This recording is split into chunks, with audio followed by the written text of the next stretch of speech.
Hello and welcome to Hexed Encountered. I'm Joe. In this video, we will be looking at the game Crisis 1914. This is from Worthington Publishing and is designed by Maurice Suckling. This game is about the run-up to the First World War, all the diplomatic maneuvering and things that kind of, as we know, if you know your history, is kind of snowballed into a war that was much worse than anybody thought it was going to be. So let's take a look at this one. So it comes in, I guess, about a 2-inch box. Very nice. Worthington stuff is generally of very, very high quality. So no surprise, at least before we get into the box anyway. So here we have the back of the box. We can see kind of the board here and some of the cards, I guess. Cards here. One day the great European war will come out of some damned foolish thing in the Balkans, attributed to Otto von Bismarck, 1888. That is exactly what happened. On June 28, 1914, the assassination of the Archduke Franz Ferdinand and his wife Sophie, Duchess of Hohenberg, plunged Europe into a diplomatic crisis that turned into a war that engulfed the world. In some interpretations, this assassination lit a powder keg that had lain beneath the networked foundations of international relations for decades. But it didn't have to be this way. The central contention of this game is that, for all the festering tension, war was avoidable. So there you go. That is the goal of the game, is to see if you can actually avoid the war. Crisis 1914 puts players in the shoes of the highest profile statesmen of what became known as the July Crisis. Prestige comes from applying diplomatic pressure, gauged as just right, and you will weather the crisis with skill and be declared the winner. Apply too little diplomatic pressure and you will lose. Apply too much diplomatic pressure and you will not only lose, but also be the one to blame for unleashing the Great War. So this is a game for 1 to 5 players where you control, obviously, various of the great powers. It is for ages 14 and up. Victory within 2 hours. Our contents are a mounted game board, card decks, player boards. I'm assuming that's what these are. Yeah, that would make sense. We have the British and the French and the Germans and the Russians. And I'm guessing the Austrians. That would cover all of the great powers. Wooden cubes, dice, rulebook, and historical and design booklet. Okay, well, let's take a look at what's inside the box. All right, let's open it up. Okay, first thing we find is the rule book, I believe. Yes, this would be the rule book. So it tells you your components. We've got a board, 120 cards, 5 decks of 24. So each player, I'm assuming, will get a 24-card deck. 5 player boards, various tracks, calendar, turn track, initiative track, momentum effect markers, deliberate, pass, action used markers, current score markers, player board markers, belligerence track markers, 15 white prestige dice, 8 red tension dice, 1 rule book, and 1 historical and design booklet. So that's this second booklet that we'll get to in a moment. So each nation with a player in the game uses their city box. So here's our box for the Germans. You've got Berlin, von Bethmann, Holweg. And you've got tension with the Russians, the French, and the British. Prestige and belligerence track. So I'm sure we'll see that when we get to the board. And you've got cards and explanations of what everything on the card means. 6 types of cards. Diplomatic back channel cards that are blue-green. Assertion cards red. Consensus cards blue. National interest cards green. Caution cards yellow. And other cards, no color. There are also 3 common effects which may be found across a variety of cards. Momentum, reduce tension, discard a card. You have different types of discards.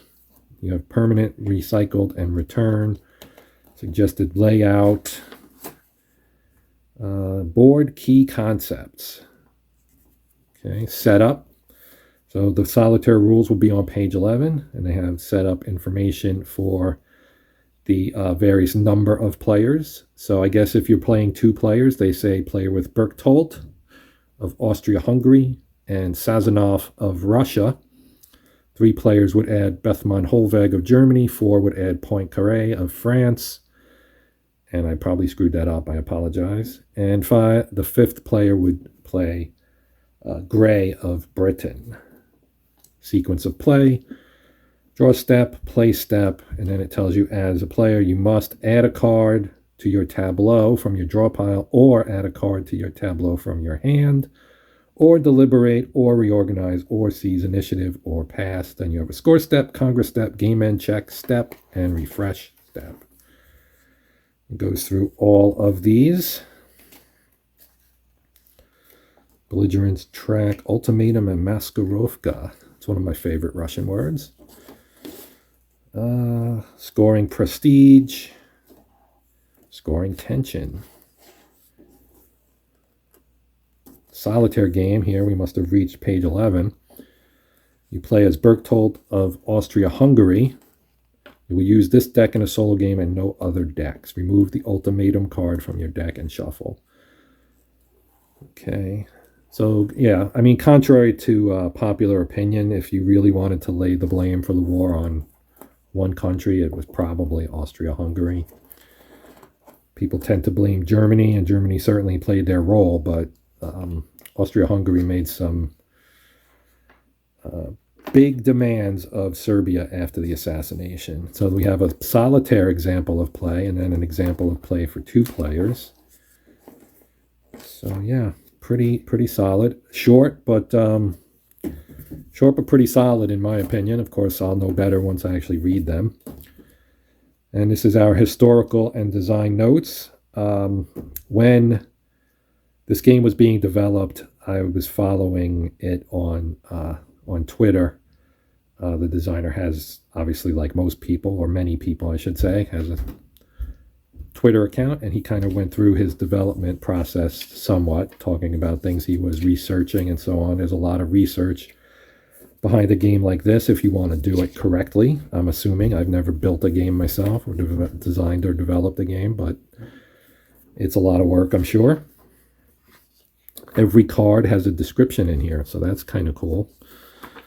Good information to have, because it's going to give you context for what each card actually relates to in history. There's a lot of it. So, yeah, 5 decks of 24 cards. Very, very cool. Here's all his references. Clocking in at nearly 2 pages. Yeah, so heavily and well-researched game. And I knew that going in, which is one of the reasons why I wanted to get it. So here we have some of the cards. So you have Sir Edward Grey of Great Britain with the London draw deck, and then information on setup and all this stuff. Of course, this one only gets used. They're the 5th faction, as Britain was the one that was maybe the furthest away from actually kind of ratcheting up the tensions. Here's France, and they're set up with Paris, of course. Berlin. And Theobald von Bethmann Holweg, Sergei Sazonov of Russia, and St. Petersburg. And then Leopold Berchtold of Austria-Hungary with Vienna.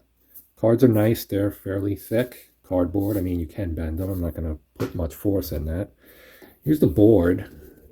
We'll put that to the side for the moment. Now, another thing I like about Worthington is they give you these trays for your stuff, so all your bits and things can go in here, right?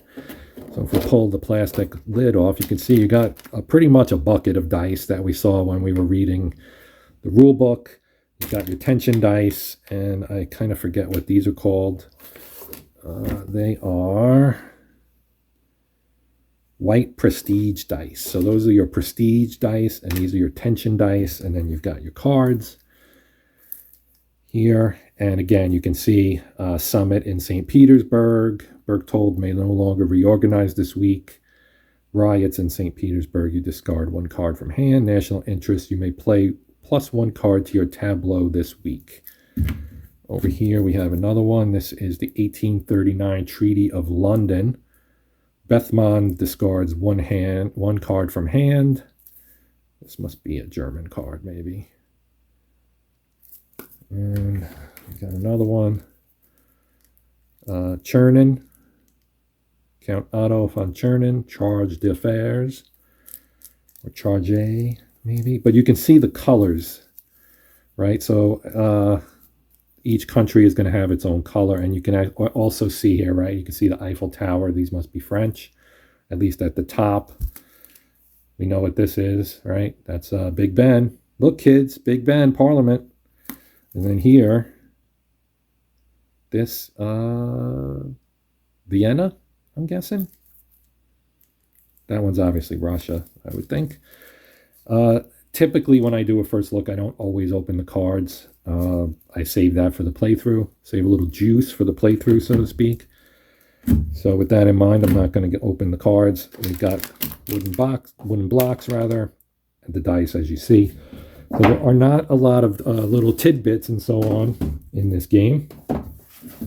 Now let's check out the board. It's relatively small. It lays nice and flat. And actually, you can get almost the whole thing in this shot without me having to move anything. Almost. I mean, at the bottom is the track, the score track, and the calendar. So we cut off the title of the game a little bit. But you can see you've got Sir Edward Grey. Their only box for the British is German tension. In Berlin, as we saw before, they have the Russians, the French, and the British to consider. Russians worry about the Austrians and the Germans. The French, of course, they care about the Germans, and the Austrians care about the Russians. So you had the various interlocking alliances and so on that, if you know your history, you know how that all went down in July and August of 1914. So yeah, here is the board. You've got an initiative track, the boxes for the various powers, sequence of play printed helpfully right here on the side, and your calendar covering the period of June 28th through August 8th. That is the main period here. Scoring prestige for 2 to 5 players. Obviously, it's different for the solo player. And then your score track is down here. So that is pretty much it. This is a game also that I am really looking forward to playing. I will play the solo version, unless I can scare up an opponent to play the 2-player version with me. We'll see. No promises. But yeah, I am going to try to get this played sometime in the next month or so. As I've said in other first look videos, I have a lot of games in my backlog. So I want to get those playthroughs done. So for now, I'm going to wrap this up. This is the look at Crisis 1914 from Maurice Suckling and publisher Worthington. And that's going to do it for this video. I thank you for watching. If you have any questions or comments, feel free to post them up on the YouTube page, and I will answer them as best I can. Also, if you would consider liking, sharing, and or subscribing to the channel, that would be awesome and much appreciated. But even if you don't, I hope you enjoyed the video, and we'll come back and check out something else down the road. That's going to do it for now. My name's Joe. This is the Hexton Counter channel, and until next time, as always, happy gaming.